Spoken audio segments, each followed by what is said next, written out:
दोस्तों, इस वीडियो की शुरुआत करूं उससे पहले एक सवाल पूछना चाहता हूं। सवाल यह है कि साल 2017 में मुख्यमंत्री की कुर्सी पर बैठने के बाद से लेकर अब तक योगी आदित्यनाथ की उपलब्धि क्या है। उपलब्धि यह है एनकाउंटर, बुलडोजर कार्रवाई और तो और माफिया और बाहुबली को मिट्टी में मिला देने वाली कहानी। लेकिन खास बात क्या है ना, हर बार वो इस बात पर घिर जाते हैं कि जब जब उन्होंने माफिया और बाहुबलियों का जिक्र किया तो लोगों ने सवाल पूछा, सिर्फ अतीक अहमद, अशरफ और मुख्तारी नजर आए, क्यों ब्रजेश सिंह नजर नहीं आते? ब्रजेश सिंह जैसे सिंह लगे हुए कई और बाहुबली और माफिया नजर क्यों नहीं आते? वो मिट्टी में क्यों नहीं मिले? लोगों ने पूछा कि बुलडोजर वाली कार्रवाई सिर्फ धर्म और एक खास जाति को देखकर ही क्यों? अभी करनी सेना जो तमाशा कर रही थी उस पर चुप्पी साध कर क्यों बैठे थे? क्यों बुलडोजर का पेट्रोल खत्म हो गया था क्या? यही नहीं, जब जब एनकाउंटर वाली कहानी सामने आई तो उसके बावजूद भी यही सवाल किया, खास समुदाय और जाति देखकर क्यों?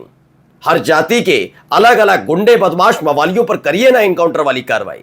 और अब देखिए, इसी के सहारे पंचायत चुनाव में अपना परचम लहराने की कोशिश योगी आदित्यनाथ कर रहे थे, लेकिन यहीं वो खा गए कच्चा।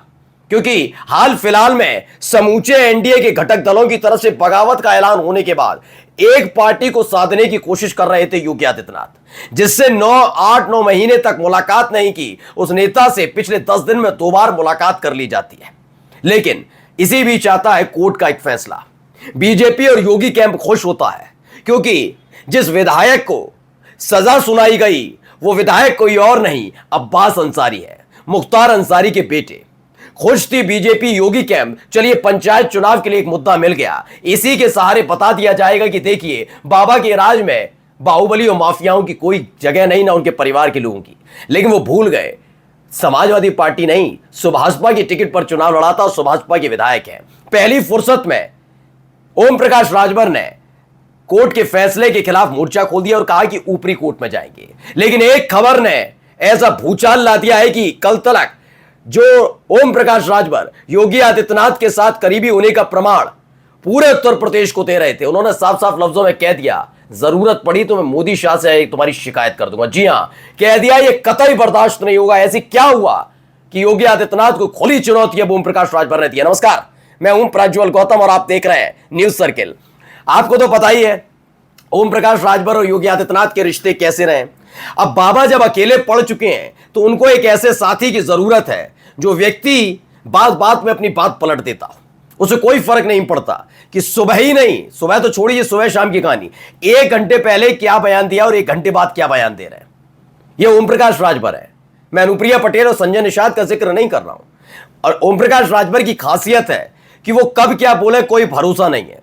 अगर वो सुबह के 10 बजे समाजवादी पार्टी के खिलाफ बोल रहे हैं तो हैरान वाली बात नहीं, हैरानी वाली 11 बजे वो समाजवादी पार्टी के पक्ष में कोई बयान देते, कोई बड़ी बात नहीं है और वो इसके लिए जाने जाते हैं।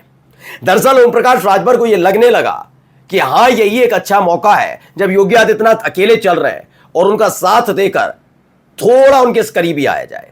लेकिन जब देखा उनकी अपनी पार्टी के खिलाफ ही योगी आदित्यनाथ दांवपेच चल रहे हैं तो फौरन ही ओम प्रकाश राजभर ने मोर्चा खोल दिया। आपके अपने चैनल न्यूज सर्किल ने एक दिन पहले ही दिखाया था कि जैसे अब्बास अंसारी की को सजा सुनाई गई, उसके फौरन बाद ही रविवार यानी संडे का दिन होने के बावजूद विधानसभा सचिवालय खुलता है, एक अकेला आदेश पारित होता है और आदेश क्या आता है, अब्बास अंसारी 31 मई से विधानसभा के सदस्य नहीं रहेंगे। ओम प्रकाश राजभर ने देखा कि यह कैसे हो सकता है, मैं तो सत्ताधारी पार्टी का नेता हूं, मंत्री हूं, मेरी पार्टी का एक विधायक है। अब सोमवार मंगलवार तक थोड़ा रुक जाते, हम भी हाईकोर्ट चले जाते, लेकिन नहीं, वो समझ गए चूंकि अब्बास अंसारी है, अब्बास अंसारी, मुख्तार अंसारी, और इसी के सहारे बाबा पंचायत चुनाव लड़ने का ऐलान कर रहे हैं। टेंशन बढ़ा दी कि हम तो जाएंगे हाईकोर्ट। लेकिन बात इतनी नहीं है, एक खबर जैसे ही आई ओम प्रकाश राजभर ने फिर से पाला बदल लिया है। पाला यह है कि अब वो शिकायत करने दिल्ली जाने वाले हैं। दिल्ली का मतलब मोदी शाह से कहने वाले हैं कि इस सीट पर गलती से भी गलती ना हो। खबर क्या है पहले देखिए। पत्रिका की खबर है, सदर सीट को लेकर राज शुरू, सीट पर ओम प्रकाश राजभर ने ठोका अपना दावा। दरअसल खबर यह निकल कर आई कि अब्बास अंसारी नहीं, यह कह दिया गया है कि इस पर सुभाषपा का कोई प्रत्याशी उतरेगा ही नहीं। यह खबर चल रही थी, चर्चा चल रही थी। चर्चा इस बात की थी कि कोई उतरेगा नहीं और सुभाषपा का प्रत्याशी नहीं, बीजेपी का ही प्रत्याशी मैदान में ताल ठोकेगा मऊ सदर सीट से। क्योंकि अब सबको पता है कि जैसे 2 साल की सजा हुई अब्बास अंसारी को, उसके बाद उनकी विधानसभा सदस्यता खत्म हुई, ऐलान ये किया जा रहा है कि जल्दी उपचुनाव का ऐलान हो सकता है इस वाली सीट पर। हो सकता है ये भी बिहार में चुनाव हो, उसी के साथ उपचुनाव भी हो जाए मऊ सीट पर। ये सारी कहानियां चल रही थी कि चलिए मऊ सीट पर हो जाएगा, या फिर अगले साल 2026 में जनवरी फरवरी में जब पंचायत चुनाव हो तो विधानसभा का चुनाव भी कराने की कोशिश की जाएगी, एक सीट पर चुनाव करा दिया जाए। लेकिन बीजेपी का प्रत्याशी उतरेगा। ये खबर जैसे ओम प्रकाश राजभर के कान में गई, उन्होंने कहा जैसे तैसे मैं अपने विधायकों की तादाद बढ़ा रहा हूं, इससे बढ़िया तो समाजवादी पार्टी थी। समाजवादी पार्टी ने मेरी मन मुताबिक और मेरे ओहदे को थोड़ा ध्यान में रखते हुए मुझे सीटें दी।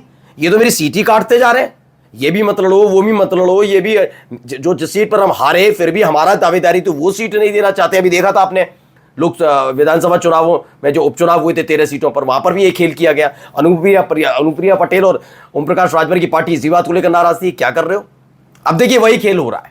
उन्होंने कहा जब इस सीट पर मेरी जीत दर्ज है, चलिए हारे वाले की बात भी नहीं करता, जीत तो मेरी थी ना, अब्बास अंसारी तो मेरी पार्टी के विधायक थे ना, तो हमारी पल्ले में आनी चाहिए। लेकिन नहीं, इस पर देखिए सुभाषपा का प्रत्याशी जीता था, इसलिए सीट सुभाषपा के ही खाते में आनी चाहिए, यह स्पष्ट कर दिया। उन्होंने कहा कि इसके लिए वो दिल्ली तक आवाज उठाएंगे। दिल्ली में कौन है उनकी सुनने वाला, मोदी और शाह, यह स्पष्ट है। उन्होंने कह दिया अगर जरूरत पड़ी तो मैं मोदी शाह से आकर तुम्हारी शिकायत भी कर दूंगा। ये स्पष्ट है ना, दिल्ली में जाकर क्या करेंगे, क्या कहने जा रहे हैं। वहां से टिकट थोड़ी ना तय होती है, या फिर टिकट यहां से तय होती है तो ओम प्रकाश राजभर योगी आदित्यनाथ से कह सकते हैं ना। दिल्ली जाने की जरूरत इसलिए पड़ी है क्योंकि योगी आदित्यनाथ के साथ एक बार फिर से उनका 36 का आंकड़ा हो गया है। योगी आदित्यनाथ जो ओम प्रकाश राजभर को अपने करीब लाने की कोशिश कर रहे थे, उनके एक दाव ने ऐसा कच्चा दे दिया कि ओम प्रकाश राजभर भी हाथ से निकल गए। आगे क्या है, और अगर सिंबल बचाने के लिए कोर्ट भी जाना पड़ा तो जाएंगे। अब आप अंदाजा लगाइए, योगी आदित्यनाथ दो तरफ से फंसे हुए हैं, दो नहीं मैं तो कहूंगा 5 दिशाओं से फंसे हैं। पहला यह है कि विपक्ष लगातार मजबूत होता जा रहा है। दूसरा, उनके अपनी पार्टी में मोदी शाह वर्सेस योगी आदित्यनाथ चल रहा है और केशव प्रसाद मौर्य एंड कैंप लगातार सक्रिय है। तीसरा, उनके अपने सहयोगी जिसमें ओम प्रकाश राजभर भी अब शामिल हो गए दोबारा से, अनुप्रिया पटेल, ओम प्रकाश राजभर, संजय निषाद, सब उनके खिलाफ खड़े हुए हैं। चौथा सबसे बड़ा यह है कि जिन क्षत्रिय नेताओं के दम पर वो पिछली बार बगावत रोकने में कामयाब हुए थे, वो क्षत्रिय नेताओं ने भी किनारा कर लिया, क्षत्रिय विधायक भी अलग खड़े हो गए। अब करनी सेना जैसा एक संगठन है जो उत्पात करने के लिए जाना जाता, उसके भरोसे चुनाव जीत नहीं सकते। और पांचवा ये कि पिछली बार जिस वजह से योगी आदित्यनाथ का सिंहासन, उनकी कुर्सी बची थी, यानी आरएसएस, उसने भी योगी आदित्यनाथ से दूरी बना ली है। यानी 5 मोर्चों पर बड़ा बुरी तरह से योगी आदित्यनाथ घिरे हैं। अब आपका सवाल होगा तो अगर ऐसा है तो कुर्सी क्यों नहीं छिनती। दरअसल कुर्सियां ऐसे ही नहीं बदली जाती, इसे बगावत कह दिया जाएगा। इसलिए सही मौका आने पर चुनाव के फौरन बाद ही कोई फैसला लिया जा सकता है। माना यह जा रहा है कि 2027 तक किसी भी कीमत पर योगी आदित्यनाथ मुख्यमंत्री नहीं रहेंगे, क्योंकि उनके दांवपेच अब उनके सहयोगी और उनकी ही पार्टी के विधायकों को ठीक नहीं लग रहा है। बगावत का ऐलान हो चुका है। नमस्कार।